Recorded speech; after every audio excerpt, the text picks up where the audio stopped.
में रमते हैं जैसे ही उनका मोह नष्ट होता है। और ये जो है ना, इससे उनको जो आत्मा की प्राप्ति होती है वो कैसी आत्मा मिलती है, शुद्ध आत्मा कैसी मिलती है? अनवम।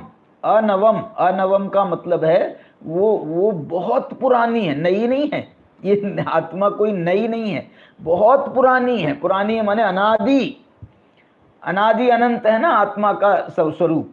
तो वो अनादि आत्मा है और वो अभी तक जो टिकी हुई है वो इसी परस्पर विरोधी धर्मों के कारण टिकी हुई है।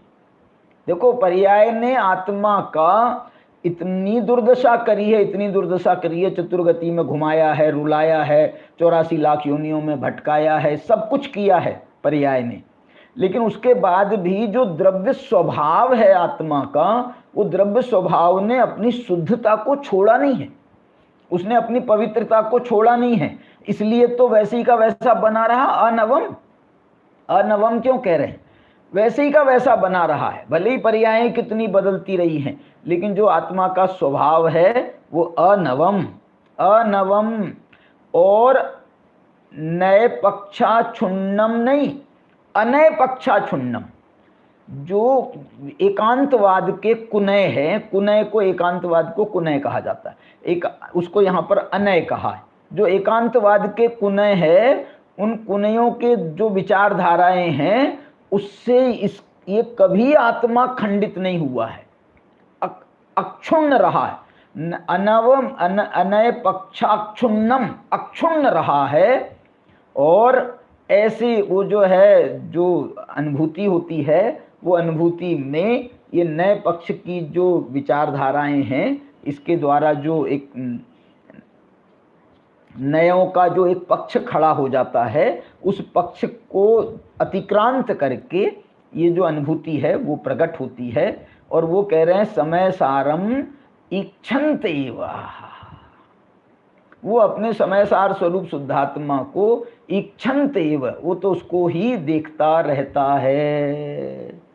इस प्रकार से ये जो है, ये श्लोक का मैंने आपको अर्थ बताया। मैं इसका संक्षेप में जो इसका श्लोकार्थ है वो आपको पढ़ देता हूँ। वही बात को यहाँ पर जयचंद जी साहब ने अनुवाद में किस प्रकार से प्रस्तुत किया है वो आपके सामने पढ़ रहा हूँ। निश्चय और व्यवहार, इन दो नयों के विषय के भेद से परस्पर विरोध है। उस विरोध का नाश करने वाला स्यात् पद से चिन्हित जो जिन भगवान का वचन है, उसमें जो पुरुष रमते हैं, प्रचुर प्रीति सहित अभ्यास करते हैं, वे अपने आप ही अन्य किसी कारण के बिना वांत मोहा मिथ्यात्व कर्म के उदय का वमन करके इस अतिशय रूप परम ज्योति प्रकाशमान शुद्ध आत्मा को तत्काल ही इच्छन्त एव, देखते हैं तत्काल ही। जिन वचनों में जो रमते हैं वो अपनी शुद्धात्मा को देखते हैं। ये एक डायरेक्ट हम इसको कथन को ऐसे जोड़ सकते हैं।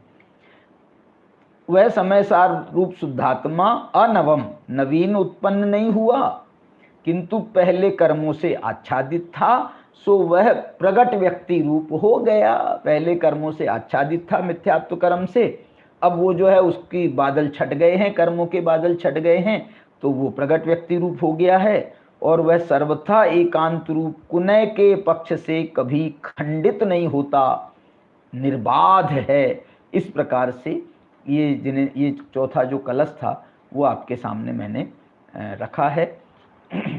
चलिए, और इसका आप और अच्छे तरह से अध्ययन करना हो तो आप समय सार की कलश टीका पढ़िए, परम अध्यात्म तरंगिनी मंगलायतन से छपी है, वहाँ से मंगा करके पढ़िए। नाटक समय सार में भी इसका आपको पद्यानुवाद मिल जाएगा।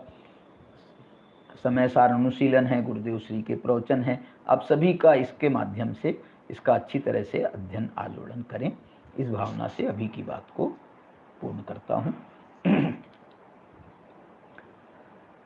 अनंत धर्मणस्तत्वं पश्यन्ति प्रत्यगात्मनः, अनेकांतमयी मूर्तिः नित्यमेव प्रकाशिताम्।